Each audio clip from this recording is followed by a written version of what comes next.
Welcome to the ARMR Report. I'm your host, Brett Rosenthal. This is a show about stock market investing. Thanks for being here. As always, what I'm trying to share with you is information directly off our trading desk. I'm managing my own capital and that of other investors. I've been doing it over 30 years. This is a show about what I call quantamental investing. It's the combination of quantitative execution, that's computer learning, it's AI that we use on this desk, and a fundamental foundation. And that's the information edge that I'm sharing with you. Today, it's the week in review. It's Friday. We're going to cover a lot of ground. We're going to talk about the cannabis stocks. We're going to go over utilities, treasuries, and gold. What is that telling us? And then I'll deep dive a little bit down into individual stocks. We'll talk about innovative properties, IIPR. I'll touch on APHA for a minute, APHA, and I'll round it out with a discussion about IBM after their earnings announcement this week. So let's get to it. Don't forget, I'm not telling you what stocks to buy because I don't know you. I couldn't possibly do that, okay? But what I will do is share my knowledge, what I'm doing, okay, and hopefully help you learn from my successes and my failures and make you a better investor. As always, if this discussion speaks to you, give me a like. I would appreciate it. And don't forget to subscribe if you're not already a subscriber. All right, let's tackle the first step of managing capital correctly, and that's risk management. ARMR stands for Algorithmic Risk Management Research. So what I want to do first, as always, is go over the indexes. We have our algorithms designed for the top 7 indexes we use to determine flow of capital. Right? 3 out of 4 stocks follow the market. So you got to start there. Now we've been in a rip-roaring stock market since September. And you all who follow this channel know that I gave you the green light, if you will, to start putting capital to work in September and October. Now, I told you on our desk, and this is a live trading desk, so I might have to pick up the phone, bear with me. But I told you on our trading desk, we were going to focus on dividend-paying stocks. Very simple reason. $16 trillion of negative interest rates around the world is forcing capital and a huge, huge portion of investable capital out of government bonds, up the chain or maybe down the chain, looking for higher yield. And so for our equity portfolios, we want to focus on blue chip companies paying a yield of better than 4% with growth prospects. That's where we focus. Now, you can make a lot of money buying things like Tesla, okay? Go for it. Nothing wrong with that. But for my capital, I like to see a dividend check show up in my account and pay my bills. So in this market at this moment, I'm focusing all my attention there because of what's happening to interest rates. Since September and October, the Fed has added more than $400 billion of liquidity into the system. I'm not going to go into the whole reasons for it. Nobody quite knows what's going on with the repo market. The Fed keeps saying it's not a big a problem. These are all the things we heard in 2008. But of course, the difference this time around is the Fed just keeps printing money. The Fed knows the playbook. When there's a financial problem, when there's underlying weakness financially in the system, we don't need a crisis anymore. We just pump cash into the system. The Fed says they're going to add $1 trillion to their balance sheet by April. So we've already got $400 billion. They're going to add another $600 billion between now and then. And that's why the stock market's up. Now, that does not preclude a market sell-off. About 10, 15% back down to the mean for any possible reason. Okay? And so for my personal capital, when I want to commit more capital is on the weakness. And when we have asset prices trading in the S&P, let's say, more than 2.5 standard deviations above the 200-day moving average, that's when I just enjoy the ride with all the stocks I've already bought. I raise my stops to protect myself, to make sure I'm booking profits. And during the next sell-off, I'll have cash to take advantage of the weakness. And depending on how that sell-off unfolds and when, that's when we'll step up and perhaps add some growth stocks to the portfolio or continue to add dividend stocks to the portfolio. So for right now, when we look at our algorithms on the indexes, they're all so extended that the call continues to be enjoy the ride higher, avoid the desire to chase the market. Okay? Now, let's discuss. You guys were on this call a couple weeks ago, and I highlighted for you an issue that was bothering me about the market. I said the transportation average and the small cap index was dramatically underperforming the rest of the market, and that could be early signs of weakness. And then the very next week, small caps blew out to the upside, right? Okay. Look, you don't need another guy cheerleading a bull market. You get it on CNBC all day long. You get guys promoting stocks all the time. That's just, you don't need me for that.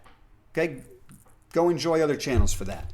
What I'm talking to you about is managing your risk correctly so long term you can increase your net worth and do it in a meaningful way by using quantitative execution and information about particular investments. That's what I'm trying to do for you. So right now, it's a discussion about risk management. So I'm going to highlight something else for you today. And I want to ask you, what do you think it means? Okay? So let's go to the videotape. All of you who know Warner Wolf will know that quote. And I know I've just totally dated myself. But so be it. All right. What I want to share with you is this. Okay, you ready? Hold on, here we go. Okay. Side by side, you're looking at two daily charts of the ETFs, TLT, which are Treasuries, U.S. Treasuries, the 20-year plus Treasuries, and the utility index. The utility index is on the right. What in the world is going on with utilities? They are literally skyrocketing. They're trading like growth stocks. Look at that explosion that's taken the index more than 2.5 standard deviations above the 200-day moving average. It's an absolute skyrocket. And on the left is Treasuries. Now, ARMR insiders are aware that we added TLT to our ARMR portfolios under 140. We did it just a couple days ago. The reason's very clear when you look at these charts. Utilities are blowing out, and utilities and treasuries generally follow each other. One leads the other depending on when. But what this so what I'm looking at here, my expectations on TLT is for a move up to that 2.5 standard deviation mark, which is up around 152.50 at the moment. And you can see it's traded up there at that teal line. Can you see this? Yeah, you can see my hand, right? This right up here, this right here, this is the 2.5 standard deviation point. And in this case, it blew out above it.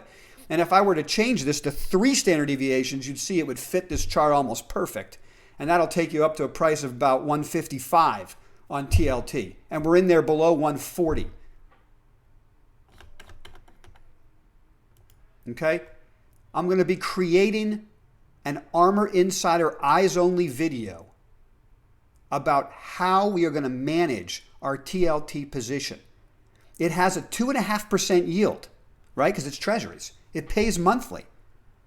But there's going to be a way for us to, at the very least, I think, double that yield over a 12-month period. So if this entry is right and Treasuries follow utilities and make their way up to that 2.5 standard deviation, 3 standard deviation mark above the 200-day, we are then going to do some things to that position. We'll have big gains already in it from a principal standpoint. We're going to add more income to our account. So I will create, for ARMR Insiders, your eyes only, a video about how we're going to add income to that position when the time comes, okay? Right now, what we're doing is we're just looking at this here, and we're saying there's a clear breakout occurring on Treasuries, and we see utilities skyrocketing. Now, I'm going to take it a step further. Take a look at this chart. Okay? That's the chart of gold. That's the chart of gold. Those of you who know me, who've been following this channel, know we have focused on gold and gold mining companies for the last X amount of months now. You see that first green box down there, April of last year, April, May, June of last year. Gold broke out, skyrocketed, pulled back, just like Treasuries. They're almost identical charts. It's just gold's a little bit moving faster than Treasuries are. If Treasuries follow through on this breakout like gold has, you're going to see Treasuries up at 150, 152 in a fairly short amount of time. What is this telling us? Why are gold and Treasuries and utilities moving higher together in an aggressive fashion? Okay, here are 2 reasons. And I don't know the answer. I'll be honest with you. I don't know. Answer number 1. If you look over decades of research, when these 3 assets are going up significantly all at the same time, this tells us smart money is moving into defensive assets. Now, that doesn't guarantee that the equity market's topped, but it shows you a rotation of capital to manage risk from smart money. Okay?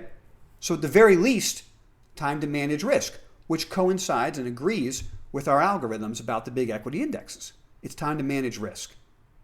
Treasuries are a great way to manage risk. If equity markets suffer dramatically for some reason we can't foresee, Treasuries generally catch a serious bid and protect capital. It's a better way, really, of shorting small. I mean, at some point, I'm going to short small caps again. But right now, owning Treasuries is a win-win. I collect my yield. We get a move higher. We see other assets that generally go with Treasuries blowing out to upsides. And it's a great way to protect our portfolio.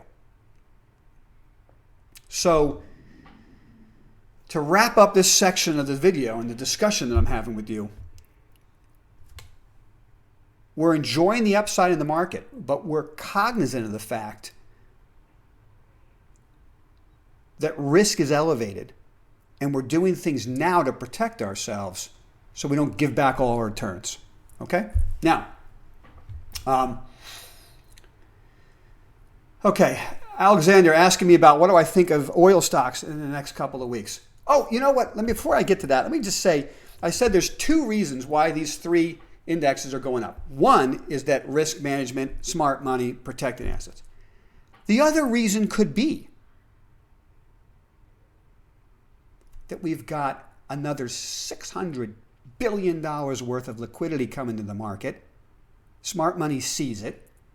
And that means rates are going to continue to go down. Right? So the market keeps going up, and gold goes up, and utilities go up, and treasuries go up. Everything goes up because there's so much capital creation from central banks. That's totally possible. Look, since 2008, things that you learned in a textbook in your finance classes just don't compute. They don't count for anything. Thinking the markets go up and down based on economic cycles is antiquated. It's a joke. Markets go up and down because Fed adds or reduces liquidity. Fed reduced liquidity 2017, 2018. The market had a down year. Fed turned around and opened the spigots in 2019. Stock market's up 30%. Okay? Please don't pretend it's anything else. So what we got to do is keep our eye on the ball, what the Fed's doing. So it's very possible all assets are going to levitate because there's so much cash coming into the system. It could just be that. It doesn't have to be a negative harbinger. But I just can't get out of my mind, having done this for over 30 years, that when you see those three assets charge higher together, it tells you risk is on the rise and you've got to be defensive. Oil stocks. I don't know what's the matter with oil stocks, right? I mean, the price of oil is collapsing. We have way too much natural gas out there. It's imploding. ARMR insiders, again, you know, we were raising cash, booking profits in our energy positions the end of last week, early this week. Okay? So even though I love Occidental and I love Schlumberger because I love those dividends, I'm not going to hold those stocks if they hit my raised stop. I'm going to book profits. You know, theoretically, we made enough money on the principal that it's a lot more than what dividends would have been by the end of the year, right? So I book my profits. They crater back down. And to answer your question, Alexander, if they set up again, if our algorithms give us another entry point, I'll be right back at them. But it is very odd how those things are acting.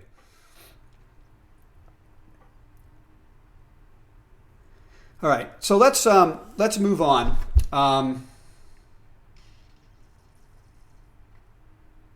Let's get to the cannabis discussion, okay? So I see you guys asking some questions. So let's talk cannabis. Cannabis has had a consolidation week. There's nothing wrong with that. Had a big week. Now it's going to consolidate. It's right back to the 50-day moving average, kind of fighting that area. So I don't have much to add there. But I did want to just touch on a couple of topics. I told you guys last week that the focus of this desk is to own MJ, the ETF. At this stage in the cycle, we want to make sure we make money as cannabis stocks go up. We don't want to pick the name that dilutes shareholders with a capital raise. The second stage, or the third stage, third wave, if you will, is where we'll add individual names. Okay? At the start of this year, we know a lot of cannabis companies need capital, don't have access to it. They're going to be raising capital. I even highlighted APHA, APHA, after the last earnings announcement. They got over $450 million of cash in the balance sheet.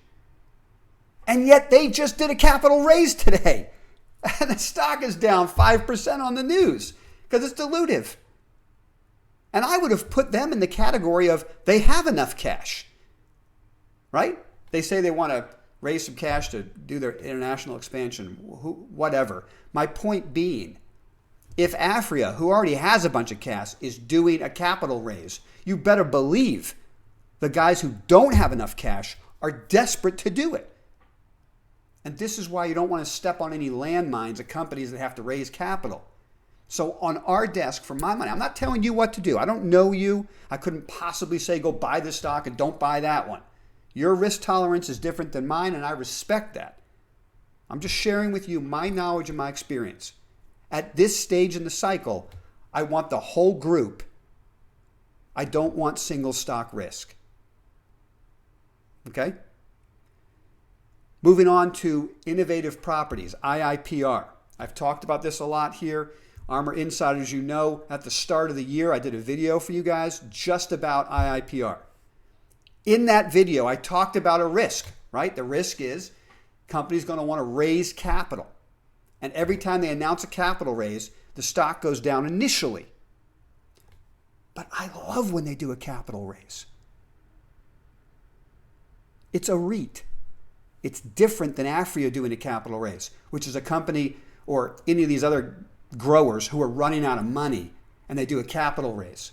That's different. That's a dilution, and I don't know when I'm going to see our earnings reflect the benefits of that cash raise.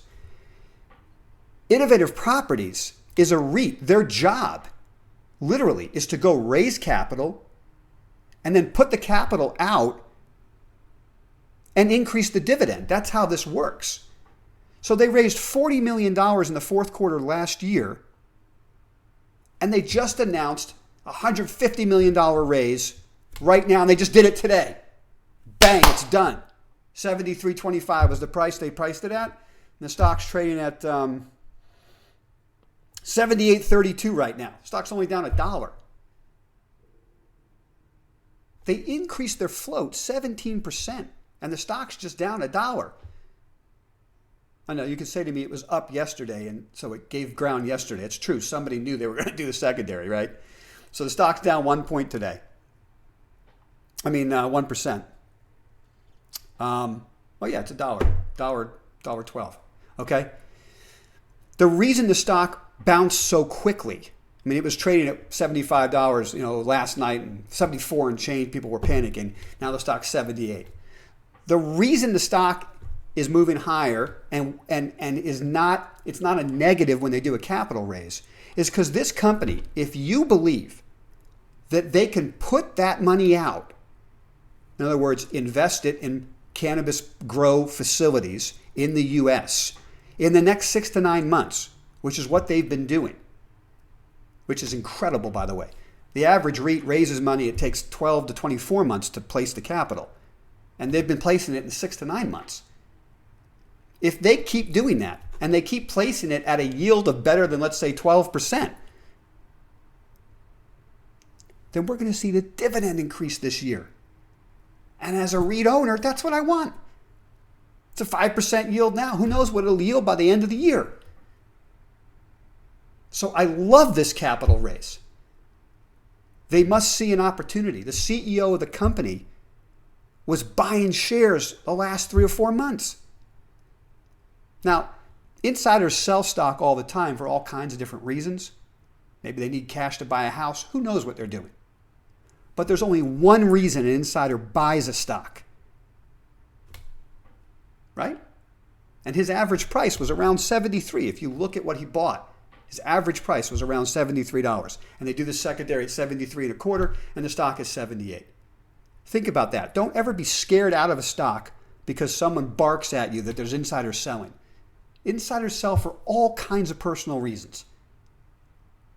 But they only buy for one reason. It's because they understand their business and they see opportunity. All right, enough said on that. Not a recommendation for you to buy. I don't know you. If you want one-on-one communication to help build your portfolio, manage risk and whatnot, become an ARMR insider. I'd love to talk to you and help you out one-on-one. But for the sake of this video, these are my personal opinions about how I'm going to manage my own assets and what matters to me. Okay, in this context, could return... Not exactly sure that question, Lucas. Not exactly sure. Yeah, now APHA has a lot more money. And eventually, I think APHA is not a bad company to own. I really do. They've got a lot of cash. But to me, that's the second phase. Let's see if MJ can make its way to the 200-day moving average, which is around 23, 24. Then it'll pull back again, set up, and that next move higher is where I'll put money out in individual names that have the most amount of cash. All right. And I agree with you, Abel, right? CGC and Kronos, a couple other guys with lots of cash. All right. Let's wrap up real quick. I just wanted to share with you some thoughts about this chart right here. Just give me a second here. Okay, and then we're going to do this. All right, and then we're going to go IBM. Okay, those of you who know me, who've been following this channel, ARMR Insiders, IBM is always a favorite dividend payer for us. Let's just go over real quick the earnings announcement, okay? Right here, last year in January, the same quarter, stock gapped up because the company beat expectations on revenue and earnings. Then the stock basically traded sideways the rest of the year while we collected a 4.5% dividend yield because IBM could not put 2 quarters together of revenue growth. So here we are today. It's a year later, this week, right? And the stock gaps up because they're able to beat revenue and earnings expectations and they raise guidance. Let's see what 2020 holds for the stock. What I wanted to share with you, though, is, if they can't put 2 quarters in a row together of revenue and earnings growth, then the stock's going to keep meandering. Okay? I was tweeting out as the call was happening that analysts do not believe what management is saying. They don't believe that the company can deliver in 2020 the way the company expects. So if the company does, this is going to be a big winner. But in order to get that acceleration in stock price, I think you're going to need 2 quarters in a row where they outperform, they show margin expansion, they show revenue growth, their hybrid cloud is really taking off, and then we'll see, then I'll be much more bullish on the stock. But for right now, hey, it's perfect piece to an overall dividend portfolio where I'm collecting yield. Okay? So, enough said. Listen, guys.